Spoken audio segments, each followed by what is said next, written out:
Hello दोस्तों, स्वागत है आपका हमारे चैनल हानी वॉइस पर।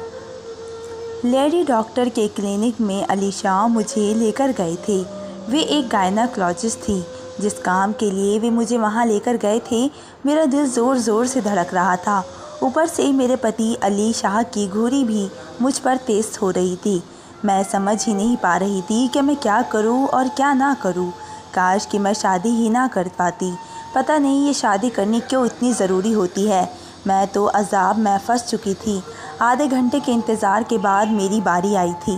मैं उस वक्त गायब दिमाग से बैठी हुई थी जब कुछ ही देर बाद मिसेस शाह की आवाज़ नर्स लगाने लगी। मेरा तो दिमाग अपनी गुज़िश्ता 6 माह की ज़िंदगी में गिर्द ही घूम रहा था।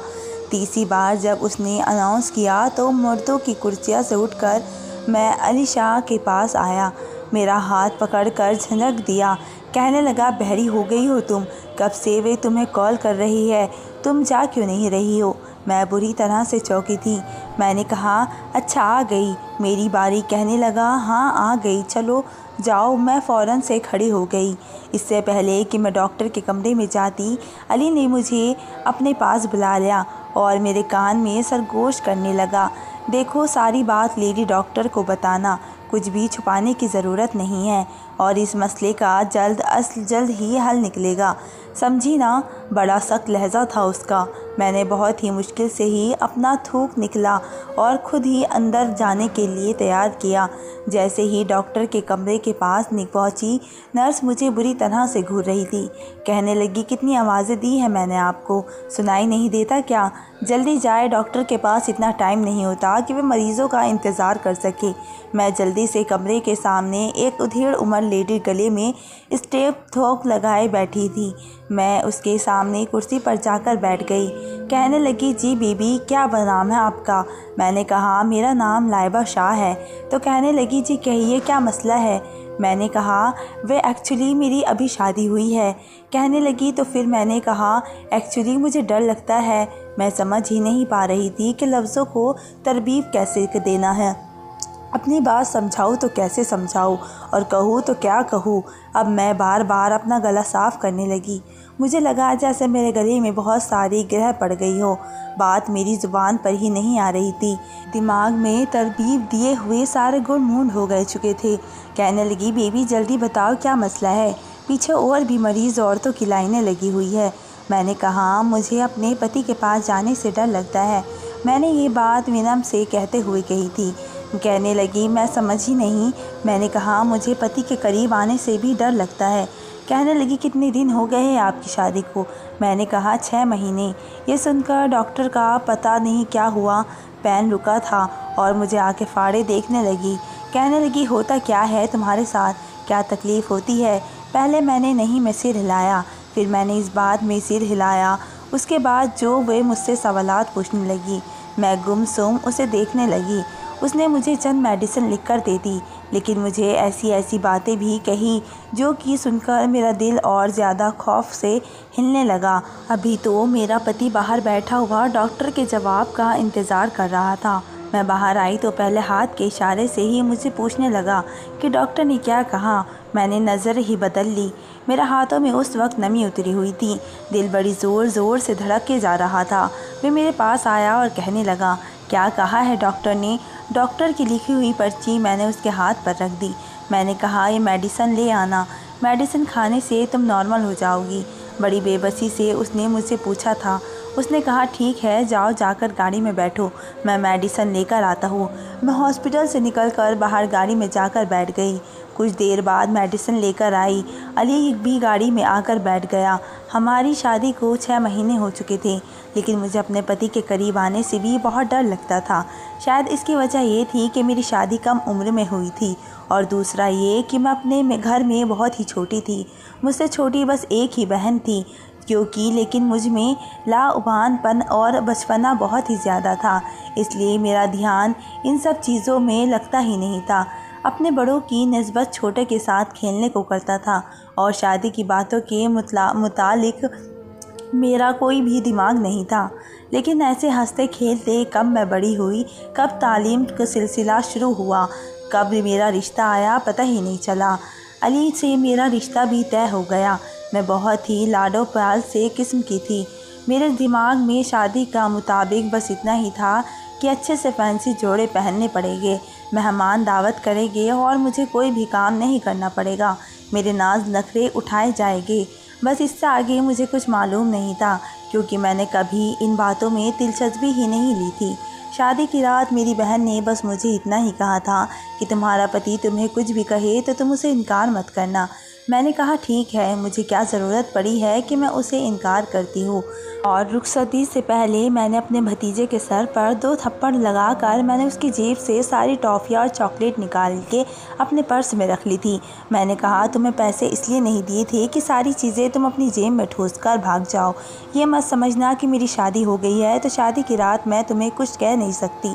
हॉल में जाने से पहले मैंने उसकी अच्छी खबर ली थी। अपने भतीजे की सारी टॉफ़ियाँ चॉकलेट्स मैंने अपने छोटे से फैंसी पर्स में डाल ली थी, जो मुझे भाभी ने इसलिए पकड़वाया था कि अगर कोई सलामी में पैसे दे तो रख लेना। बहरहाल हॉल में बैठकर मैंने शर्माने की ज़हमत नहीं की थी, बल्कि दीदे फाड़े फाड़े मैं सब कुछ औरतों को देख रही थी और सबके फैशन देख रही थी। 2-4 बार मेरी माँ ने मुझे घूर कर भी देखा था। कहने लगी कि दुल्हनों नज़रें झुका के बैठी रहो। मैंने कहा माँ, अपनी शादी तो मुझे एंजॉय करने दे। बहरहाल बारात आई, निकाह हुआ और फिर रुखसती भी हो गई। जब मैं रुखसत होकर अपने ससुराल पहुंची तो मेरी ननद ने ही मुझे अली के कमरे में बिठा दिया। कुछ देर बाद मेरे कमरे में वह दाखिल हुआ। मैंने इतनी देर में पर्स में से टॉफ़ी निकाली, मुंह में डाली तो मुझे लगा कि अभी उसे आने में वक्त लगेगा, क्योंकि अक्सर शादियों में दोस्त यार दूल्हे को बाहर रोक कर बैठ जाते हैं। मैंने सोचा जब तक वे नहीं आता मैं टॉफ़ियाँ खा लेती हूँ। मैंने 2 टॉफ़ियाँ इकट्ठी मुंह में डाली ही थी कि कमरे का दरवाज़ा खुला और सामने अली खड़ा था। मुझे देखकर मुस्कुरा रहा था। अब ऐसी सिचुएशन में मैं थूक भी नहीं सकती थी, ना ही फटाफट मुँह चलाकर खा सकती थी। सोच रही थी कि इन टॉफ़ियों को साबुत अंदर निकल जाऊँ या बाहर उगल दूँ। उसे देखकर मैं बहुत ही परेशान हुई। उसने कमरे का दरवाज़ा बंद किया। काफ़ी संजीदा किस्म का इंसान लग रहा था। अपनी शेरवानी उतारी और अलमारी का गेट पर लॉकर हैंगर में निकाल कर अपनी शेरवानी बड़े सलीके और तरीके से हैंगर में लटका कर अलमारी के अंदर रख दी। फिर एक गहरी सांस ली, अपनी कमीज़ के ऊपर के 2 बटन खोले। कहने लगा एक तो गर्मी में शादी करना भी अजाब है। उसके बाद वे मेरे पास बैठ गया। मैंने अपने दोनों गालों में टॉफ़ियाँ फंसा रखी थी, इसलिए कुछ अजीब सा हो गया था। उसने पहले तो एक सरसरी सी नज़र मुझ पर डाली, लेकिन फिर बड़े गौर से मुझे देखने लगा। मेरे दोनों गालों को कुछ फूले फूले से थे। कहने लगा तुम्हारे मुंह में क्या हो गया है? मैंने नहीं में सिर हिला दिया। मुंह में टॉफ़ियाँ भी हुई थी, भरी हुई थी, इसलिए बोल तो नहीं सकती थी। कहने लगा तुम्हारे मुंह में कुछ है? मैंने कहा हाँ हाँ टॉफ़ियाँ। ये सुनकर उसने हैरत से गला फाड़ कर बोला व्हाट, तुम टॉफ़ी खा रही हो? मैंने इस बात में सर हिलाया, फिर अपना पर्स खोलकर उसे टॉफ़ियाँ और चॉकलेट दिखाने लगी। उसने बड़े ताज्जुब से देखा। कहने लगा नहीं, तुम ही खाओ तो बेहतर है, और ज़रा जल्दी खाओ, सारे मूड का बेड़ा खराब करके रख दिया है तुमने। अपनी शादी पर भी क्या कोई टॉफ़ियाँ खाता है? मैंने जल्दी जल्दी मुंह चलाकर टॉफ़ियाँ ख़त्म की। उसने मेरा पर्स पकड़ा, उसे बंद किया और सामने टेबल पर रख दिया। फिर एक गहरी सांस लेकर मेरे सामने बैठ गया। अपनी जेब से एक डिब्बा निकाला और उसके अंदर से एक सोने का बड़ा खूबसूरत कंगन निकाला और मेरी तरफ अपना हाथ बढ़ा दिया। मैंने कहा अपना हाथ उसके हाथ में रख दिया। बड़े प्यार से उसने मुझे वो सोने का मुंह दिखाई का कंगन पहनाया था। कहने लगा इसे हमेशा अपने हाथ में रखना। मैंने कहा ठीक है। मैं बड़ी इश्तियाक से भरी नज़रों से उस कंगन को देख रही थी। जब अली ने मेरी तारीफ़ शुरू की, यहाँ तक कि तो सब कुछ ठीक था, लेकिन जब उसने मेरे करीब होकर मेरे माथे पर लगा झूमर उतारा और एक गुस्ताखी की तो मेरी तो जान निकली थी। मैं फ़ौरन से पीछे हटी और उसे भी पीछे धक्का दिया। वह हैरान होकर मुझे देखने लगा। कहने लगा ये क्या बदतमीज़ी है लाइबा? मैंने कहा तुम्हें शर्म नहीं आती मेरे साथ ये सब करते हुए? मेरी बात सुनकर वह हैरान हुआ। कहने लगा बीवी के साथ तो सब कुछ जायज़ होता है, तुम्हारे साथ भी शर्म करूँगा तो फिर ये सब किसके साथ करूँगा? मैं जो शादी के इस रिश्ते में बहुत ही कम ही वाकिफ़ थी, फ़ौरन से बेड से उठकर खड़ी हो गई। मैं बेहद नर्वस थी। मुझे यूँ खड़ा होता देखकर वे मेरे मुकाबिल आके खड़ा हो गया। कहने लगा तुम कहाँ जा रही हो? मैंने कहा कि मैं तुम्हारे साथ इस कमरे में नहीं सोऊंगी। ये सुनकर वे कहने लगा, पागल हो गई हो? मैंने कहा, नहीं, मैं ये सोच भी नहीं सकती। तुम बहुत ही बेशर्म हो। मेरी बात सुनकर वे पहले तो अपना सर पकड़कर मुझे देखने लगा, फिर मेरा हाथ पकड़ा, मुझे बेड पर बिठा दिया। कहने लगा, तुम्हें क्या किसी ने कुछ समझा कर नहीं भेजा? मैंने कहा, क्या समझाना था मुझे? मेरा दिल ज़ोर ज़ोर से धड़क रहा था। कहने लगा, तुम्हारी किसी बहन ने, भाभी ने तुमसे कुछ कहा ही नहीं क्या? शादी क्या होती है? मैंने कहा, हाँ, अप्पी ने कहा था कि पति को किसी बात पर रोकना नहीं। मुझे क्या पता था कि तुम इतने बेशर्म हो गए हो। देखो, खबरदार, जो तुमने मेरे साथ दोबारा ऐसी कोई भी हरकत की तो उसने गहरी सांस ली। कहने लगा, इधर बैठो मेरे पास। जैसे ही वे मेरे कुछ करीब हुआ, मैं फ़ौरन से पीछे हट गई।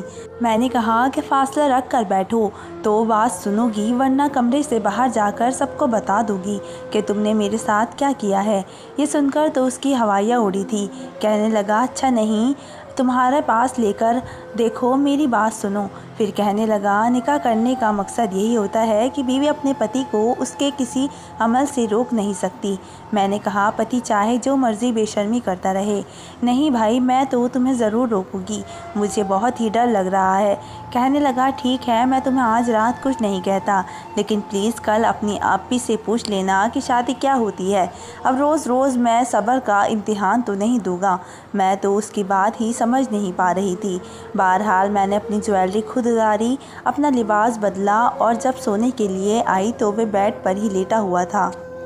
मैंने कहा, ज़रा दूर हटो, क्या पूरे बेड पर तुम फैल के लेटे तो मैं कहाँ सोऊंगी? मेरी बात सुनकर वह मुझे फिर से हैरान नज़रों से देख रहा था। कहने लगा, तुम बेड पर ही सोओगी? मैंने कहा, और तो मैंने कहा, सोना है, बड़ी खुशी से। उसने मुझे जगह दी और बल्कि मेरा तकिया भी उसने अपने तकिए के साथ बिल्कुल लगा के रखा था, लेकिन मैंने उसे घूर कर देखा। फिर उठकर सोफ़े के पास आ गई। सोफ़े पर छोटी छोटी गद्दियाँ रखी हुई थी। मैंने वे सारी गद्दियाँ उठाई और बेड के बीच में रख दी ताकि वे मेरे करीब ना आ सके, और फिर अपना तकिया साइड पर करके लेट गई। उसने एक गहरी नज़र मुझ पर डाली थी, फिर अपनी तरफ का लैम्प बंद कर दिया। सुबह उठी उसी ने मुझे जगाया था। कहने लगा, बेगम साहिबा, सुबह हो गई है, उठो उठो, जाकर नहाकर फैंसी जोड़ा पहन लो। ये ना हो कि दरवाज़ा खोलकर मेरी भाभी और बहनें और घर के तमाम लोग कमरे के अंदर दाखिल हो जाए। उसने कहा, मेरी बात सुनो, अगर मेरी भाभियाँ या मेरी बहनें तुमसे कुछ भी पूछे तो ज़रूरत नहीं है तुम्हें कुछ भी सच बताने की। ये कह देना कि सब कुछ ठीक है। मैंने कहा, ठीक है, कह दूँगी, लेकिन तुमने जो हरकत कल की थी ना, वो मत करना। मेरी बात सुनकर वे मेरे पास आ गया। मेरे बालों का जूड़ा उसने खोला। कहने लगा, वो तो बहुत ही अजीब था, और मैं तो आज इंतहा के मूड में हूँ।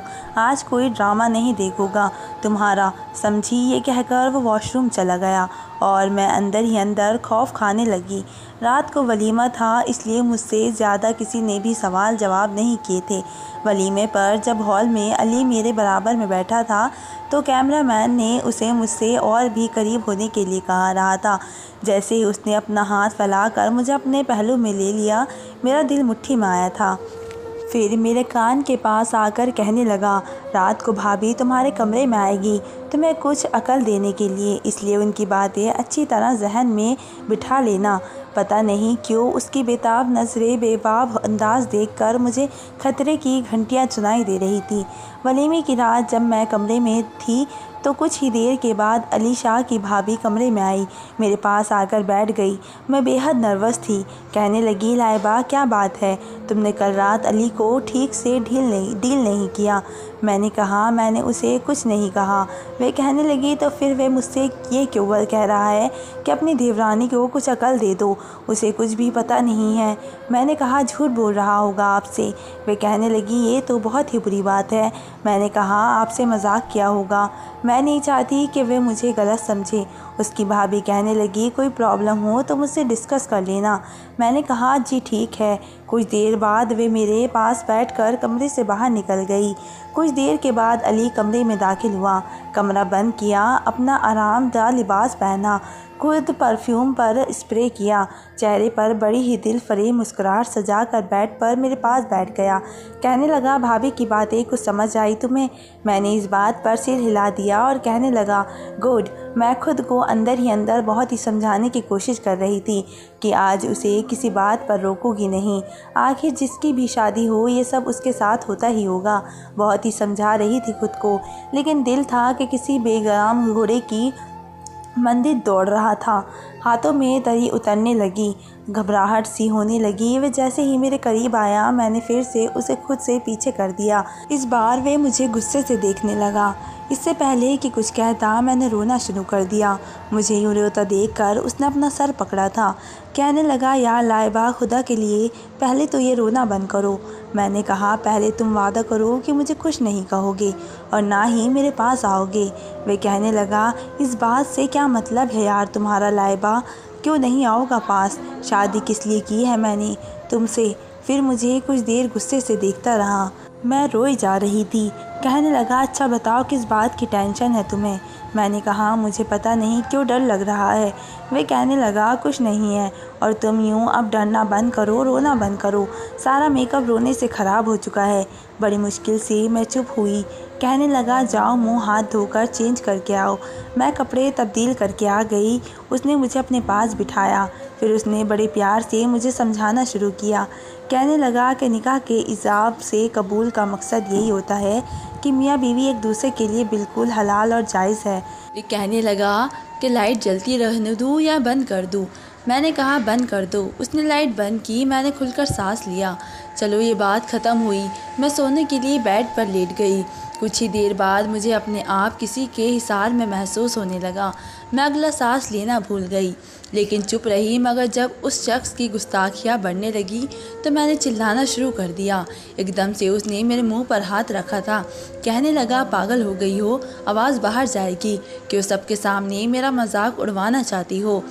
लेकिन मैंने उसे खुद से दूर किया और रोने लगी।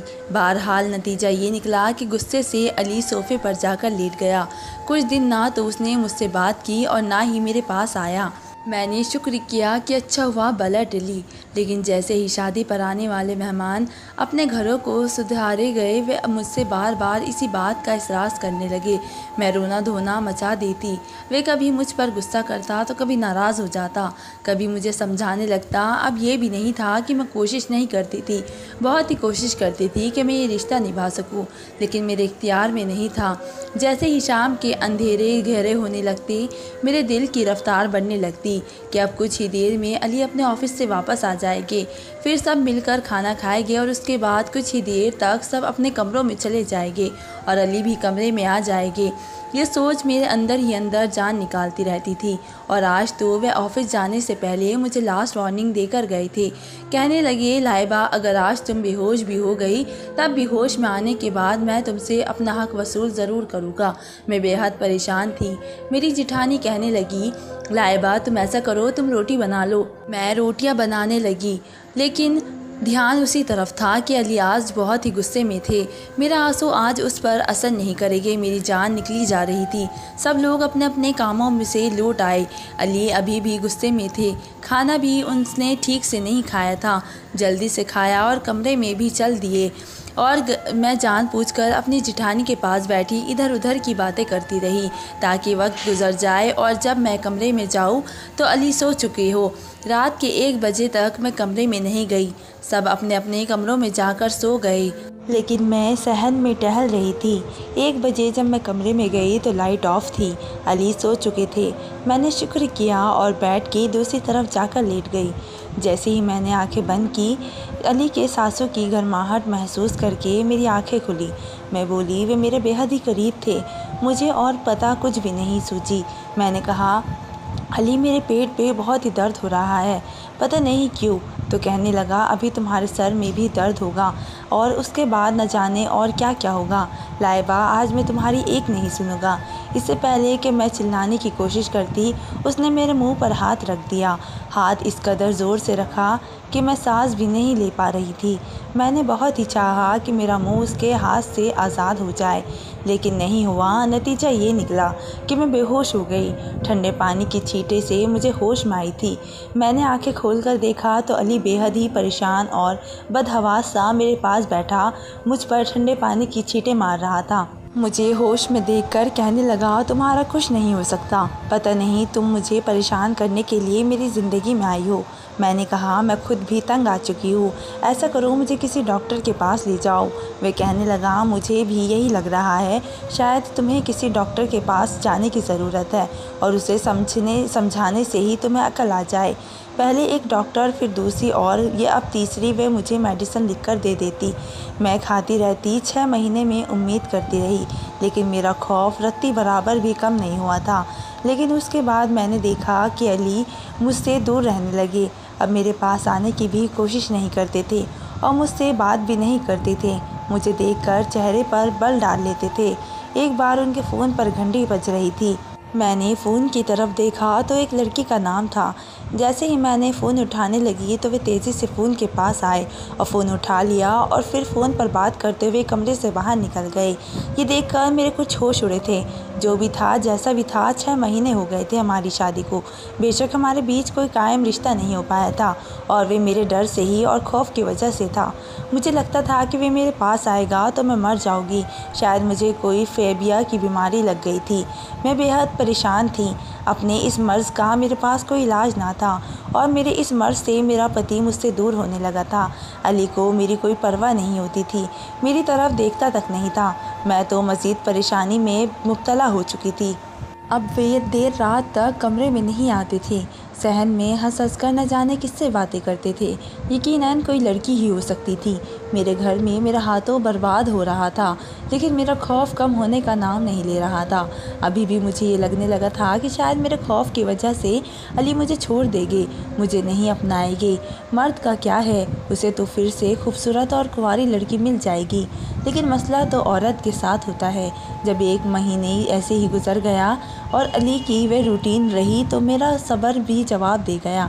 मैंने अली से कहा, तुम किससे बातें करते हो? तो वो कहने लगा, मैं किसी से भी बात करता हूँ, तुम्हें क्या है? और तुम्हें तकलीफ़ भी कुछ होनी नहीं चाहिए। अपने काम से काम रखो। मैं अपने कमरे में बर्दाश्त कर रहा हूँ, तुम्हें यही बहुत बड़ी बात है। मैंने कहा, ये मेरे बस में नहीं है। तो ठीक है, मैंने इस बात को तस्लीम कर लिया है कि तुम्हारे बस की बात नहीं है, लेकिन सच तो ये है कि मुझे मोहब्बत चाहिए, वो भी सारी ज़िंदगी। मैं तंगी में नहीं गुजार सकता। मैं और फिर दूसरी शादी के लिए हमारे दीन में हमें इजाज़त दे रखी है। ये सुनकर मेरे होश उड़ने लगे, मेरी आंखों से मोटे मोटे आंसू बहने लगे। मैंने कहा, ठीक है, तुम दूसरी शादी करोगे? कहने लगा, मजबूरी है, करनी पड़ेगी। देखो, मैं तुम्हारे साथ ज़बरदस्ती नहीं कर सकता, ये मेरे मिजाज के ख़िलाफ़ है। तुम बहुत ही शोर मचाती हो, तुम कोशिश ही नहीं करती कि हमारे बीच में सब कुछ ठीक हो जाए। देखो, मैं एक मर्द हूँ, अपने जज्बात को दबा नहीं सकता। मैंने कहा, मैंने बहुत ही कोशिश की है, मैं सच कह रही हूँ। कहने लगा, हाँ, मैंने कभी इनकार नहीं किया, लेकिन तुम्हारे बस में नहीं है ना, इसलिए मैं तुम्हें मजबूर नहीं कर रहा। लेकिन ये सच है, मैं अब शादी के बगैर नहीं रह सकता। मुझे एक बीवी चाहिए, उसकी संगत चाहिए, उसकी मोहब्बत चाहिए, जो तुम मुझे नहीं दे सकती, क्योंकि तुम्हारे बस में नहीं है। तुम बेफिक्र रहो, मैं तुम्हें अपने निकाह में रखूँगा। तुम्हें एक कमरा अलग से मिलेगा, वहाँ तुम सुकून से रह सकती हो। तुम्हारी सारी ज़रूरतें पूरी करूँगा। लेकिन देखो ना, मेरे बारे में भी सोचो, मेरा भी तो कोई कसूर नहीं है ना। मैं सारी ज़िंदगी यूँ ही तो नहीं गुजार सकता। मुझे बीवी भी चाहिए और औलाद भी चाहिए। फिर कहने लगा, सारा मेरी बहुत ही अच्छी कॉलीग है, बहुत ही अच्छी लड़की है और बस गरीब घराने की है और गुर्बत की वजह से उसके पापा दहेज नहीं दे सकते, इस वजह से उसका कहीं रिश्ता नहीं हो रहा है। लेकिन मेरे पास सब कुछ है, इसलिए मैं सारा से निकाह कर लूँगा। ये सुनना था कि मेरी जान निकली थी। वे बहुत ही संजीदगी से कह रहे थे। उसके फ़ोन पर फिर से बेल बजने लगी। उसने फ़ोन उठाया तो कहने लगा, जाने मन, बस 2 मिनट। ये कहकर वे कमरे से बाहर निकल गए। सहन में जाकर हंसते हुए बातें करने लगे। मैं अपना सर पकड़ कर बैठ गई। ये तो मैंने ख्वाब में भी नहीं सोचा था। उन्हीं दिनों मेरी छोटी बहन की शादी हुई। मैं मायके आई हुई थी, मुझे भी बुला रहे थे। मैंने अली से कहा, मैं बस एक दिन के लिए मायके जाना चाहती हूँ। कहने लगा, शौक़ से जाओ, बेशक चाहे जितने दिन रह कर आओ, मुझे कोई फ़र्क नहीं पड़ता। उसकी बात सुनकर मैं किलस कर रह गई थी। मैंने कहा, आप मुझे मिस नहीं करोगे? तो कहने लगा, मिस किस बात पर करना? मैंने तो तुम्हारी कुर्बत को भी कभी महसूस ही नहीं किया, जो तुम्हारे दूर जाने से मुझे फ़र्क पड़े। जब चाहे जाओ, जब चाहे आओ। बल्कि अच्छा है तुम जाओगी तो मैं अपने कमरे में सुकून से सारा से बातें कर सकूँगा। उसकी बातें मेरा जी जलाने लगती है। यकीनन जाने रात को वह सोने नहीं देती, ऐसी बातें करती है मुझसे। मैंने कहा, ऐसा भी क्या कहती है? मेरे करीब आकर कहने लगा, जो तुम मुझे नहीं कहती, जो तुम्हें बदतमीज़ी लगती है, बेशर्मी लगती है, वही बातें वह करती है मेरे से। मैंने कहा, आपको शर्म नहीं आती एक गैर औरत से ऐसी बातें सुनते हुए? तो कहने लगा, जब बीवी नहीं करेगी तो फिर दूसरों से तो बातें सुननी पड़ेगी ना। क्या करूँ, अब वैसे भी मैं बहुत ही जल्द उससे शादी करने वाला हूँ। उसके बगैर रहा नहीं जाता मुझसे। मैंने अपनी आंखों से आंसू बहने दिए। अपना सामान बांध कर मायके चली आई। मेरी छोटी बहन के चेहरे पर खुशियों के अजीब से रंग थे। वे इतनी खुश थी कि जिसकी कोई हद नहीं थी। उसका चेहरा, उसका हर अंदाज़ा, उसकी खुशी उसके मुंह से झलक रही थी। वे मेरे पास बैठ गई और बातें करने लगी। कहने लगी, अप्पी फ़हद बहुत ही अच्छे हैं। मुझसे ये बातें करते हैं, मुझे ये कहते हैं तुम बहुत ही मोहब्बत करते हो। फिर अपनी हनीमून की तस्वीरें दिखाने लगी, जिनमें वह अपने पति के साथ थी और बातें कर रही थी। एक साथ लग कर खड़ी थी। उसके शौहर ने भी हाथ फैला लाकर उसके अपने पहलू में लगा रखा था। मैंने कहा, तुम्हें कभी अपने पति से डर नहीं लगा? कभी इससे रिश्ते से खौफ नहीं आया? तो कहने लगी, कैसा डर, कौन सा खौफ? लेकिन ये तो एक पति पत्नी का रिश्ता है। हाँ, शुरू में मुश्किलात पेश आती है, लेकिन बाद में मुश्किल के बाद वैसे भी आसानी है, बल्कि खुशियाँ हैं। आपको मैं बता नहीं सकती मैं किस कदर खुश हूँ। अभी मैं एक दिन के लिए यहाँ आई हूँ। उसने मुझे 10 फ़ोन कर दिए है। कहता है तुम्हारे बगैर नींद नहीं आती, कमरा खाली लग रहा है, कुछ भी अच्छा नहीं लगता। वे तो सुबह मुझे लेने आ जाएंगे। उसकी बात सुनकर मुझे अपने आप बहुत ही छोटा सा लगने लगा था। मैंने खुद से अलीस को फ़ोन किया, लेकिन फ़ोन इंगेज था। अगले रोज़ मैं खुद ही अपने घर चली आई। अली मुझे अचानक से देखकर कहने लगी, तुम इतनी जल्दी क्यों वापस आ गई? थोड़े दिन रह लेती ना वहाँ पर। मैंने कहा, मुझे नहीं रहना वहाँ। बड़े गुस्से से ये कहते हुए मैं अपने कमरे में आ गई। अली ऑफिस जा चुके थे। रात को जब वे आए तो मैंने बहुत ही खूबसूरत सा लिबास पहन रखा था। तैयार भी मैं बहुत ही अच्छी हुई थी। बाल भी खुले छोड़ रखे थे, वरना उसको देखते ही मैं खुद को सादा सा बना लेती थी। कभी कभी तो सर बांध के बैठ जाती थी ताकि वे मेरे पास ही ना आए। लेकिन बात दूसरी औरत की थी। मैं किसी भी दूसरी औरत को बर्दाश्त नहीं कर सकती थी, इसलिए सोच चुकी थी कि बाकी की हर तकलीफ़ सह लूँगी। रात को जब अली कमरे में आए तो मुझे देखकर हैरान हुए। फ़ोन पर बात करते हुए वे अंदर दाखिल हुए, लेकिन मुझे देखकर शायद वे बात करना भूल गए। कहने लगा, मैं कुछ देर बाद कॉल करता हूँ। ये कहकर उसने फ़ोन बंद कर दिया। मुझसे कहने लगी, क्या बात है, तैयार क्यों हो रही हो, कहीं जा रही हो? मैं अपने दोनों हाथ उसके गले में डालकर उसके साथ लग गई। इससे पहले कि मैं उससे कुछ कहती, उसने फ़ौरन से मेरा हाथ अपने गले से पीछे किए, खुद भी मुझसे पीछे हट गया। मुझे हैरत का झटका लगा था। वे तो मेरी कुर्बत का मातम नहीं रहता था, फिर मुझे खुद से दूर कैसे कर सकता था? मैंने कहा, क्या अब मैं इतनी बुरी लगने लगी हूँ कि मुझे पीछे झटक देते हो? कहने लगा, ये बात नहीं है। देखो ना यार, मैं भी इंसान हूँ, फरिश्ता तो नहीं हूँ ना। तुम इतने करीब आओगी और वो भी इस रूप में, तो मैं कोई ना कोई गुस्ताखी करने से बाज नहीं आऊँगा। फिर तुम कहोगी कि मैं बेशरम हूँ, बदतमीज़ हूँ। मैंने कहा, मैं कुछ नहीं कहूँगी, बस मुझे अपना लो। अपनी आवाज़ की नमी को मैं बड़ी मुश्किल से कंट्रोल कर रही थी, क्योंकि हो नहीं रही थी। कहने लगा, नहीं अपना सकता, तुम्हें डर लगेगा तुम्हें। मैंने कहा, मैं सह लूँगी। कहने लगा, सोच लो फिर तुम चिल्लाने लगती हो, मेरे घर वाले मेरा मजाक उड़ाएंगे। मैंने कहा, कुछ नहीं कहूँगी, कह तो रही हो कि सह लूँगी, सब कुछ सह लूँगी, बस दूसरी औरत को बर्दाश्त नहीं कर सकती। ये कहकर मैं रोते हुए उनके सीने से साथ लग गई और उसे अपने साथ भींच लिया। वो कहने लगे, लाइबा अभी भी एक बार सोच लो।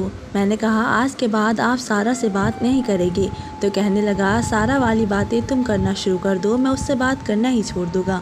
मैंने कहा कि वादा करे मुझसे, तो कहने लगा वादा करता हूँ। वो रात मेरे लिए किसी मुसीबत से कम ना थी, लेकिन मैंने आज अली को कुछ नहीं कहा था। सुबह अली के उठने से पहले ही मैं कमरे से बाहर जा चुकी थी। आज वे बेहद खुश थे। नाश्ते के दौरान मुझे देखे जा रहे थे और मुझे शर्म सी आ रही थी। चंद दिन यूं ही गुजर गए और हर बार एक खौफ मुझ पर तारी होता, लेकिन कुछ देर बाद ख़त्म भी हो जाता था। रात को अली सोने लगे तो मेरे जेठ ने उसे कमरे से बाहर बुला लिया। कहने लगे, अली बाहर आओ, तुमसे कुछ बात करनी है। वे कमरे से बाहर चले गए। उनका फ़ोन वहीं रखा हुआ था जिस पर बेल होने लगी। मैंने देखा तो सारा का फ़ोन था। ये देखकर मुझे अली पर गुस्सा आया था। वे तो कह रहे थे कि कभी सारा से बात नहीं करूँगा। मैंने फ़ोन उठा लिया और सोच चुकी थी कि सारा को आज खरी खरी सुना दूँगी। उसकी खातिर मैंने बहुत कुछ कहा था और बहुत ही कुछ सहा था। जैसे ही मैंने फ़ोन उठाकर कान के साथ लगाया, मेरे होश उड़ के रह गए। सारा के नंबर पर मुझे मर्दानी आवाज़ सुनाई दे रही थी। वे शख्स कहने लगा, मेरे बाप कब तक अपनी बीवी को परेशान करने के लिए मुझसे रोमांस करवाता रहेगा। सारा सारा कह के अब तो मुझे भी अपना नाम लड़कियों वाला लगने लगा है। ये सुनकर मैं सारी बात समझ चुकी थी। मैंने फ़ोन बंद किया और जैसे ही पीछे पलट कर देखा तो अली मुझे ही देखकर मुस्कुरा रहे थे। मैंने गुस्से से उसे देखा। वे मेरे पास आ गए। मैंने कहा, आई हेट यू, आप बहुत ही बुरे हैं। मुझसे झूठ बोल रहे थे। वह कहने लगा, तो फिर क्या करता, सचमुच की लड़की से दोस्ती कर लेता। मैंने कहा, आपके झूठ की वजह से मैंने कितनी तकलीफ़ें उठाई है, आपका अंदाज़ा भी नहीं है। I hate you. वो कहने लगे, तुमने भी तो मुझसे बहुत से झूठ बहाने बनाए हैं। मैं मर जाऊँगी, मेरा दम घुट जाएगा, ये हो जाएगा, वो हो जाएगा। क्या हुआ लाइबा, जिंदा सलामत खड़ी हो मेरे सामने। मैं तो अपने दोस्त का शुक्रगुजार हूँ जिसने मुझे ये मशवरा दिया था कि औरत दुनिया की हर मुश्किल को हंसकर सह जाती है सिवाय सुकून के और दूसरी लड़की के। अफेयर का ड्रामा रचाओ, बीवी तुम्हारे पहलू में खुद ब खुद आ जाएगी। और देखो, मैंने अली को गुस्से से देखा था। वे मुझे अपने हिसार में लेकर मुझे शो होने की कोशिश करने लगा। मैंने कहा, छोड़ो मुझे, आप झूठे हो, मुझे नफ़रत है आपसे। कहने लगा, कल तक तो बड़ी मोहब्बत जता रही थी कि अली मैं मर जाऊँगी आपके बगैर, प्लीज़ मेरे अलावा किसी के बारे में सोचना भी मत। वे मुझे मेरी ही बातें याद दिला रहे थे जो मैंने इसलिए की थी ताकि वे सारा को छोड़ दे। कहने लगा, अगर चाहती हो कि मैं सचमुच किसी सारा को अपनी ज़िंदगी में ना लेकर आऊँ तो ऐसी ही मोहब्बत करती रहना मुझसे, वरना ये सुनना था कि मैंने उसके सीने पर मुक्के बरसाने शुरू कर दिए। मैंने कहा, नाम भी मत लेना किसी लड़की का। ये कहकर मैं उसके साथ लग गई और अब कमरे में अली के हंसने की आवाज़ें गूंज रही थी। तो दोस्तों, मेरी कहानी आपको कैसी लगी मुझे कमेंट बॉक्स में ज़रूर बताएं। मिलते हैं एक नई वीडियो के साथ, तब तक के लिए धन्यवाद।